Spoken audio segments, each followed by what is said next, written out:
loi basala ngonde na parlement et non na magistrature. La constitution a dit aussi le parlement. Vous parlez de n'importe quoi. Vous devez aussi vous devez apprendre à rester calme. Dans Sun City constitution, comment on a parlement? Papa ya bato mikolo ba ke kuna na place wana kingakati depuis lobby na 12h bande ko ngai. Ba misusu ba boy, ba misusu ba ndiko betana. Kabila ye moko lobi botika makambo yo. Bango te tikela biso makambo to mango na mutu.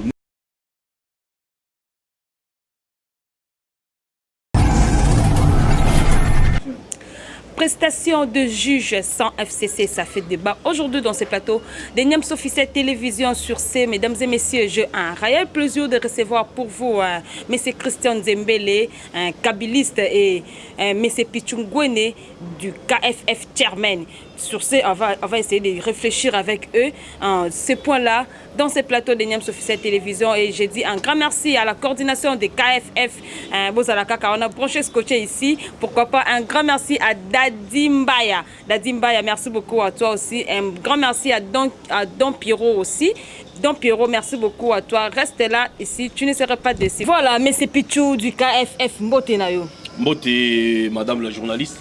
Sans un sentiment d'État et sentiment patriotique. Très bien. Moi, je Christian Zembele. Et c'est moi qui on a plateau Niams. Merci. Et c'est moi qui a partagé. On a profité pour nous Sambote na ba Congomani nyonso o bazwa mine leko na beni o bazo kokufa po baza orphelin baza na mutute wa kolobela bango na pesi mbote na bana Ituri o bazo kufa butu moi po à tête à l'état na biso za na mutute na pesi mbote na bano ba ndeko na biso bazo souffrir d'insécurité na Lubumbashi po na manque d'autorité à l'état pe na pesi mbote na bana nyonso ya école secondaire primaire au bazo tanga très ça bien, fait 3 ans. Merci aussi à Adélar, merci beaucoup à toi aussi, pourquoi pas un grand merci à notre CG John Moukadi, merci beaucoup à toi du KFF, merci Bozalaka Kawana, Nanyam officiel télévision, mon amboka, ça fait débat aujourd'hui, tout le monde qui cérémonie au les cas qui m'ont le mercredi 21 octobre 2020.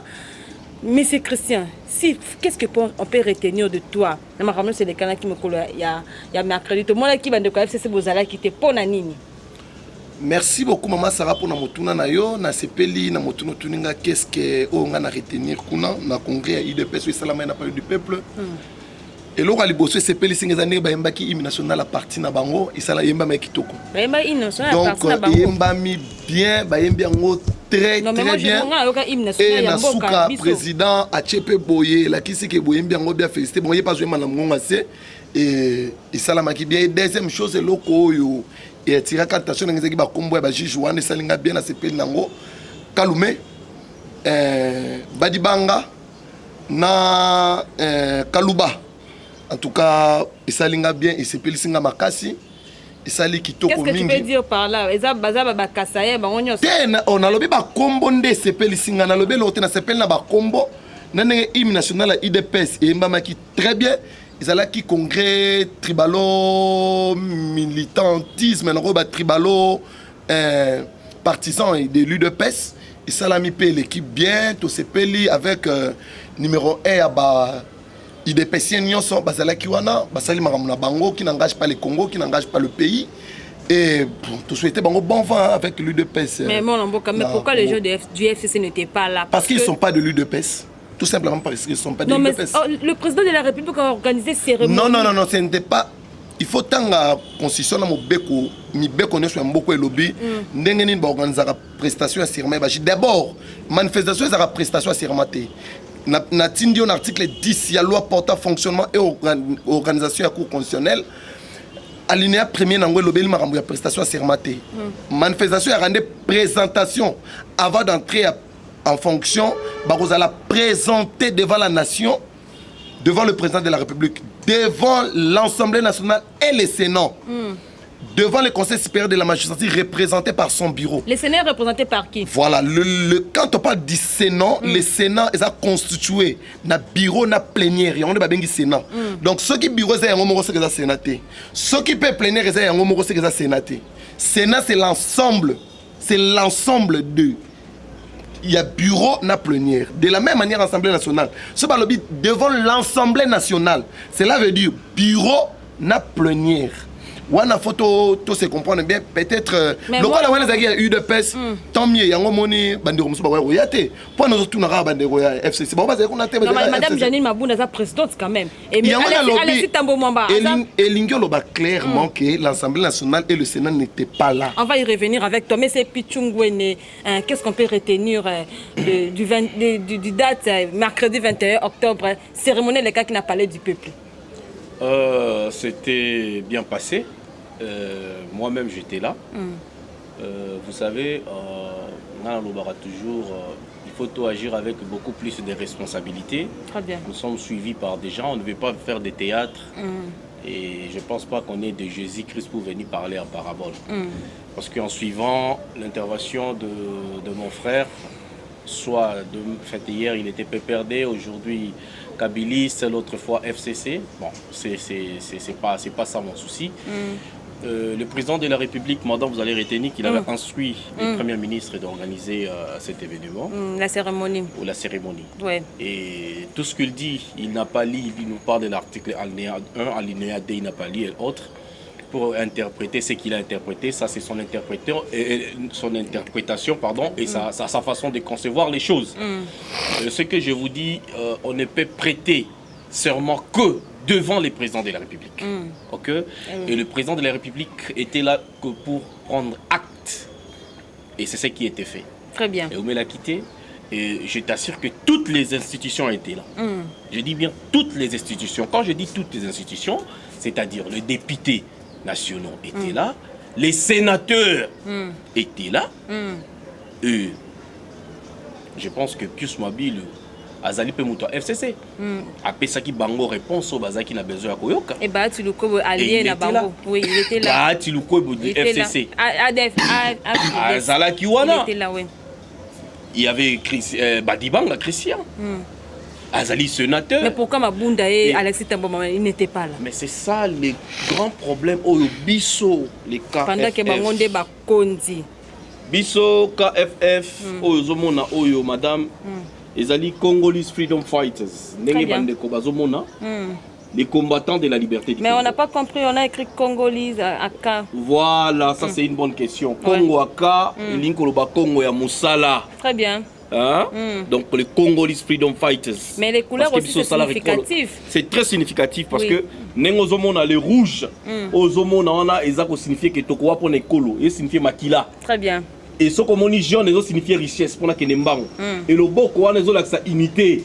Et ce que moni na katikati toche au kapi, c'est pour montrer que au kapi azanya mamoko rare na mokili et puis na Congo awa. Vous comprenez? Très bien. Ce qu'on met dans Ouganda, Koufa et partout à Koufa. Donc, question, avant de répondre, nous avons idéologie. Nous avons une idéologie. Nous avons une idéologie. Nous avons une idéologie. Très bien. Nous avons un plateau, pour Koumissa, un Kabila, nous avons conjugué dans le passé. Si je dois parler d'abord, il y a prestation seulement, il y a serment. D'accord? Mais Kabila lui-même, pendant ses 18 ans, en aucun jour, ni Namo ni Nabutu a respecté la Constitution. Je parlais de ça. Voulez-vous que je commence à citer des crimes crimes graves contre l'humanité? Hein? Le pays, classé parmi les pays pauvres du monde. Mais violence faite à la femme, jusqu'à la moelle épinière. Mais c'est pendant la période de la Kabylie. Je pense que, bon, je comprends. Pendant cette période, il avait encore 14 ans. Donc, Kabila en 2002, lui, il avait encore 14 ans. Il ne peut que pas se référer à Mabéo Kabila Sala, tous ces temps. Je ne vais pas aujourd'hui m'éterniser de parler de Kabila parce que j'ai une idéologie, j'ai un combat. Ouais. Ok? Nous sommes venus ici au pays pour apporter idéologie Nabiso. Le freedom fighter, les combattants de la liberté, et Tumba, Biso Tobandi, Ango, Libana, Yamoka. D'abord, je dirais ici, après ça, Tokeba exil, Tobundi, et des crispations politiques et aider Biso Tozonga. Nous ne sommes pas venus ici pour Tokota Nakateba parti politique. Nous sommes venus avec une idéologie. Et idéologie à Congo Freedom Fighter. Depuis que vous avez commencé cette idéologie, vous avez déjà pris un bon résultat. Mais vous êtes témoin du résultat, les cacaois, hein, madame. C'est pourquoi d'ailleurs nous sommes toujours sollicités dans votre plateau. L'une des choses. Et je vous annonce que vague Zoya, vague Yaba combattant liberté Zoya. Vous n'allez pas oublier que nous sommes la diaspora la plus proche du pays. Dans le Baka, tu as makolo, tu as fait ici, tu as Lubumbashi. Dans le Baka yango. Et toza ebele bandeko musu bazoya semaine prochaine ba musu bakoya base kauzi biega o boyoka bataillon mobile to silisa ba conflit ebele to traiter na libanda. Vous savez tant basalaka awa opération Mbata Mukolo na Brazzaville. Nous avons répondu avec les Kofi à Gorille. Si vous voulez, il y a des images. Nous ne venons pas ici pour parler des individus. Qu'est-ce que cela n'était, madame? La prestation de serment et kaki. Et où l'a quitté, le président de la République, il a pris acte. Ce qui m'intéresse, c'est ça comment on a désobéissance envers le chef Naïe, le président de la République, qui a instruit au Premier ministre d'organiser, mais c'est un sabotage. C'est ce qu'on appelle sabotage. Si. Parce que ces gens-là sont dictés. Mais maintenant, c'est que le peuple vont comprendre les alignés. Kabila est fatigué. Kabila n'a plus de dents. Il ne sait plus mort. Parce que Kabila, Kabila. Ce qui Kabila, c'est qui m'ont bali. Fallait abriguer mandat. Fallait abriguer troisième mandat. Il a fait ce qu'il a fait parce qu'il y a mon qui a commis la sou. Les gens ne comprennent pas que la Kabila est en déclin. Entourage ya Kabila, na mabe oyo basali peuple congolais. Makambo basali na mboka oyo. C'est ce qui fait que entourage ya Kabila lelo et salanini et continue à mettre faux pression ba osala. Na annonce na bango. Oyo basala ki lobby, vous avez suivi? Est-ce que boyo ki Chadara lobby? Est-ce que boyo ki Némi a lobby? Défection ici et Salemi. Na lobby vivra verra. Les loca FF to bandi déjà na Willery. Très bien. Tozo ki tati na ville. Et tozo zela tant au président de la République parce que biso loba ki to apporter soutien en total. Jour président de la République a ko annoncer biso que alongwe na accord. C'est alors que le peuple congolais Tokobima n'a pas cri de joie. Et si cela va permettre de retambola Tikingakati. Très bien. Tikingakati. Et là, le lion n'a plus de dents. Il n'a plus de dents. Très bien. On va y revenir avec toi, M. Pichungwene. Moi, je Christian Zembele, Tomoni, président de la République, vous avez garant de la nation, vous avez mon kondi, vous avez respecté Rabiso, vous respectez Rangapena, respecté à organiser cérémonie, vous avez néné na kati yamboka na biso, il y a République démocratique du Congo. Mais pendant qu'il a organisé cela, Tomoni bandeko ya Tomoni Madame Jaline Mabunda, Tomoni Alexita Mwamba, Bemina Kubangoni sur Bakindaki na Kingakati, kaka le même jour. Pourquoi ils avaient sabotage vis-à-vis à Mokondi Amboka? Premièrement, aux hommes tout n'étaient pas un président militant d'un parti politique. C'est ça le malheur de notre pays. Nous avons d'abord un président militant d'un parti politique. Au moment où Batbakou Fana Beni, rien ne marche, rien ne va dans le pays, le président met ça, signe de son parti politique. Veut dire que biso parti na biso tozana biso bien tozo liambongo ya mboko yo to tambo na mituka cher tozo tonga banda ku bino bo kufa na bino na Beni biso awa tozo sepela mambo za bien papa maman bande ko ya Beni ba voter Tshisekedi pona ko sala guerre na Kabila te ba voter ki Tshisekedi pona ko bundana FCC te na lobi boye soki ya soko bu yango na bamba ke ba espérer que Félix aye pas Chakimia mais Félix aye ne pas bundana FCC. Voilà, un président de la République a la solution pour la crise. Un président n'est pas un créateur de crise. C'est ça le pays et ça la manque de leadership. Revenons à ma question. Raisonnez qu'un collègue mort fils Mkoro on est président de la République. Revenons à ma question. Cela veut dire, nous allons répondre à la question, nous allons raisonner pour répondre. Camarade, collègue et fils Mkoro lobby à combat, collègue et fils Mkoro lobby, président de la République Lelo Namboka. C'est ça tout ce monde ngo. Lelo siège à parlement ça violé.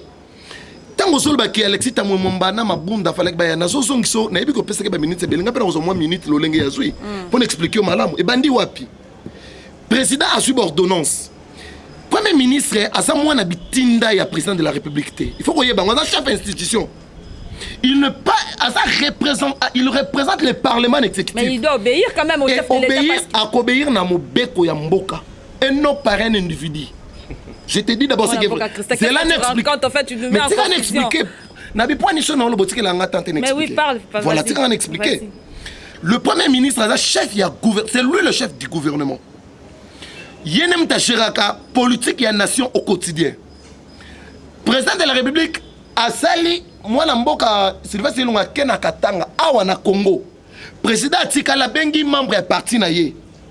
ou aza bongo vice-premier ministre ba signer ordonnance na bango ba nommer bandeko na bango ba publier ordonnance sans contester le premier ministre. Le premier ministre est venu à lobby à saluer déclaration à comme le président pour lui dire que oh sali est normal té na tikela ki ministre vice-premier ministre autorisation à contresigner na place na ngai té ba sali yango président de l'Assemblée nationale 3 jours avant ou 5 jours avant a komeli ba ke comme on a président chef de l'état ba yebisi boye biso to ko accompagner yo té na violation de la constitution ba ordonnance ozwaki et tout ça qui mo be côté il faut to bongisa to revenir na raison to bongisa pour na bonne marche ya mboka rapidement ouais tu as quoi apprendre dans compte rendu à conseil de ministre le vendredi passé que le président va instruire sur base de quoi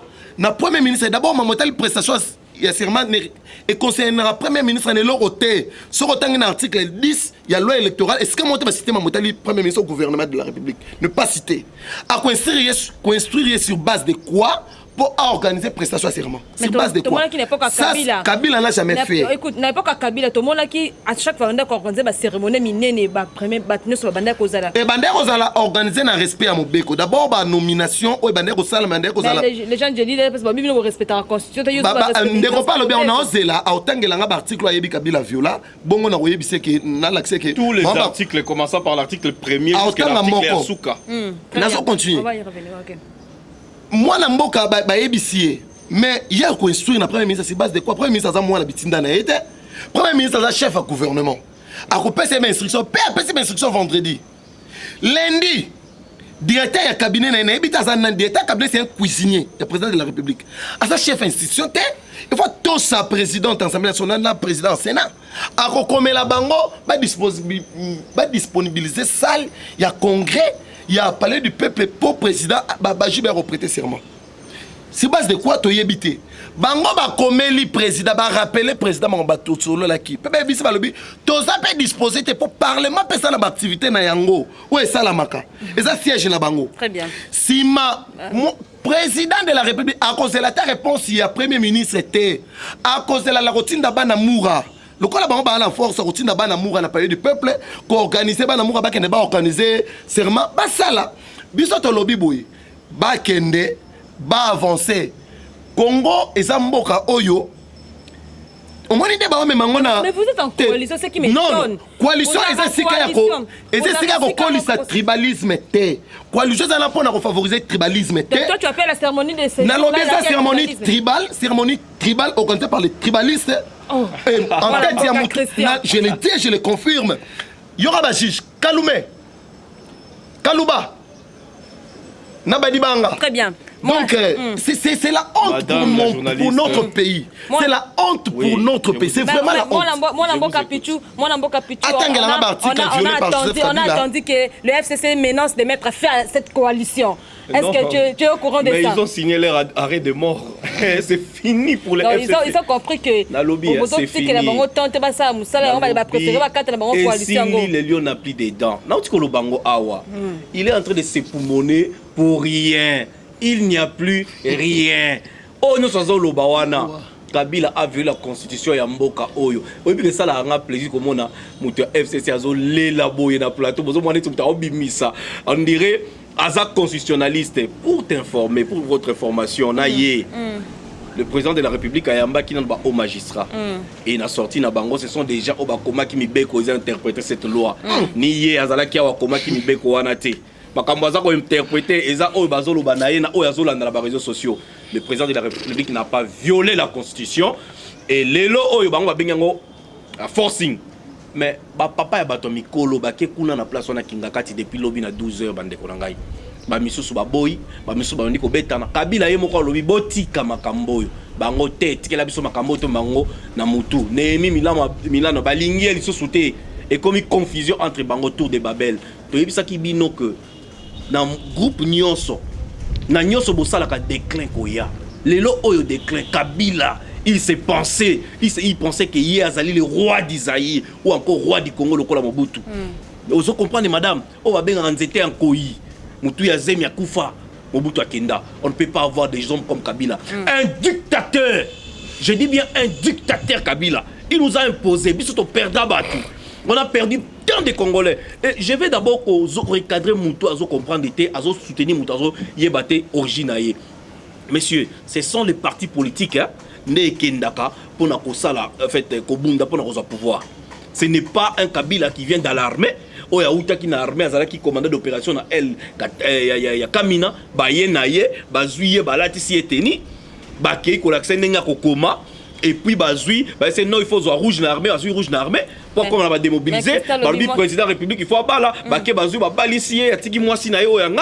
et formater. Pourquoi on a ce n'est pas ce qu'on a besoin. On a besoin, il y a un pouvoir civil. Le Félix Tshisekedi a bêti coup d'état. Ce n'est même pas un coup d'état militaire. C'est un temps moyen. Il fallait tout se servir. Mais lui, il a dit le président de la République militant parti politique. Mais c'est bien. Mais ceux qui m'ont militant parti et que parti n'a pas dit et archifaux, je vais corriger ça. OK? Parce qu'il avait dit ça. Écoutez, Botala ba image et puis il y a ozong sana image tang na oloba. Botala. Président de la République à Koti. Botala. Babandi ko hymne national, président de la République à debout. Banan ba Anthony hymne national ba Fafaris. Bomoni bango. Ba Anthony hymne national. Bozo mwande ba Fafaris ba zoyemba. Ba Fafaris ba Silisi. Ba Vandi. Président Vandi. Botala siko bato bazaki na salle bato ebele kaka ndenge ezaka na stade mutu ako Anthony kuna nzembo ya Mazembe benini bayambi président de République assis fanfare ezobeta te et bato bazoyemba na ndenge na bango bokolobake hymne national ebeti non ya pe perdre to monaka ngo pe yembaka na kati ya parlement kaka na place wana moko ya zoloba il y a des images. J'aimerais que vous êtes journaliste d'investigation. Ça l'investigation au Tchad. Très bien. Alors, c'est un débat révolu. Lelo Tozoloba, le président de la République, Toa Simanae, Tolobi Boye. Soki Kaka, président de la République, a annoncé que la coalition est Sili. Je pense que tu as rechargé formule sur le plateau. Très bien. Et comme à Penake, et comme il m'a bé. Moi, la banque et comme il m'a bé dans le plateau, et tu as dit Massoute, pas Kabiliste, pas n'importe quoi. Et Kabila, a malchance, et puis il va bien s'assurer qu'il n'a qu'à titer. Ils ont fait internet à la fois. Tu as eu place aux là. Nami tout autant mola nango ya milai wana ils veulent quoi ba quantum. La ville pas c'était le matoyebi. Na ba totam mola na bango na kati. Na ba Burundi na ba Tanzanie to na bango maele. Les renseignements du peuple islamique. S'il arrivait qu'à lobby que a Madame, je vous coupe la parole, excusez-moi, monsieur. Si la victoire ils allaka signer IDPST, il se trompe voilà. Il y a on a le bitan voilà on a 14 ans. Mais lui il a dit il a victoire pendant que les gens morent à Beni. La victoire, ça c'est signifie victoire. Ça ne signifie pas IDPS. Ça signifie victoire. Alors kasi oya lobi. Je pose la question 18 ans. O bango ba sali ba sisi guerre na une année o ba guerre là. O bango ba créer, o bango ba zo financer. Hein?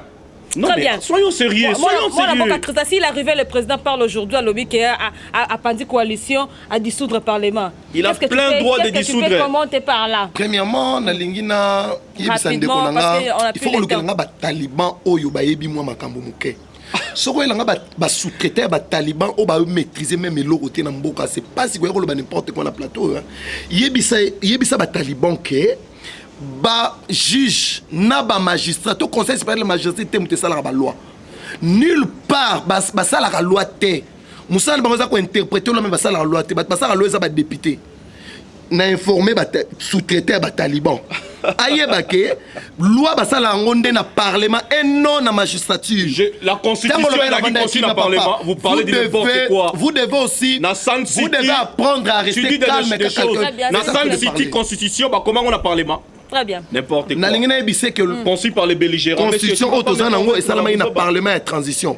Bandeko na biso ba makambo te bango mituna bango ezaka na makambo ya. Qui interprète la constitution? C'est le parlement qui interprète la constitution. Jalelo na pas ko yemba ba hymne national ba parti na. Rapidement parce qu'on a plus le temps. Na lobby na yo. Je vais vraiment répondre. Nazo yebisa yo.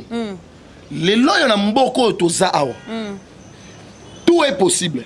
Président de la République oye ba Congolais ba tchaki motema a décidé qu'à côté Moussamboko na violation de la constitution. Maintenant ce que yebisa na président Ngai Christian Nzembe na lobby na président Boye. Mais c'est le président de la République. Ce que yepo s'appelle sa partie na yo IDPS. Moi je te dis nous allons appliquer l'article 64 de la constitution de notre pays. Qui dit ceci? Dans son alinéa 2. Et lobby Boye. Tout Congolais a le droit de faire échec na o nyonso alingi kozwa pouvoir na makasi soit koexerce yango na violation ya mobeko ya mboka. Je suis content. Donc on fait échec na ye. Na peuple nini. Un président de la République n'est pas là pour son parti politique ou pour sa propre province. Il est là pour tous les Congolais. Nalobi boye na ebisio que tout est possible. Non, répondre à la question là. Tout est possible. Si le président va dissoudre le parlement, nenga message ko violer ko ça mon na violation mobeko. A dissoudre pe na violation mobeko.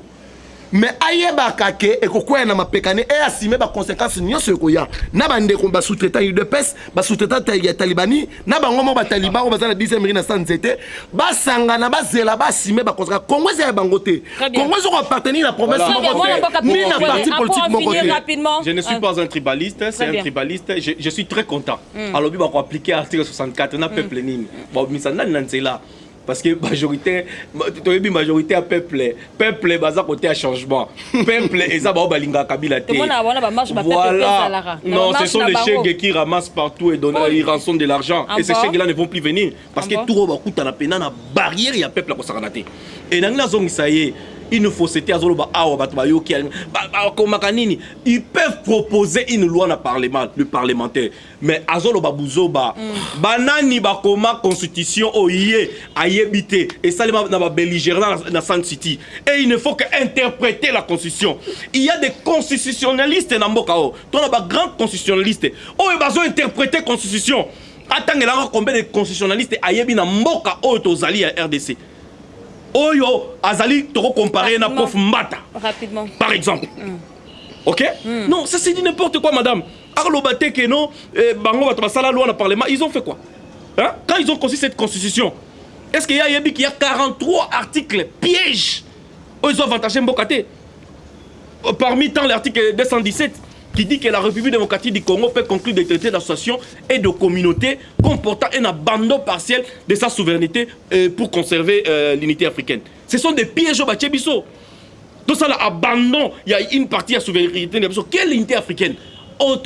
Unité africaine, mon côté, sauvegarder. Nous allons sauvegarder la nation congolaise, le peuple congolais. C'est pourquoi j'en appelle les KFF, Bissonioso, Lelo, na 20h. Totel malbosa ba télé na biso nga déjà na bimi et tokolax sabango et tokolax sa PPRD que le PPRD c'est le petit à petit Rwanda l'air dirige et le FCC et Zalaki oui bien ngoté petit à petit Rwanda va ko diriger bango vous comprendre et yango moni ba Roubert et tout comme ça batona bayaki et tokolax sabango c'est ça c'est le mot de la fête que je suis en train de dire au peuple le message au peuple batunyo tout le monde les opposants.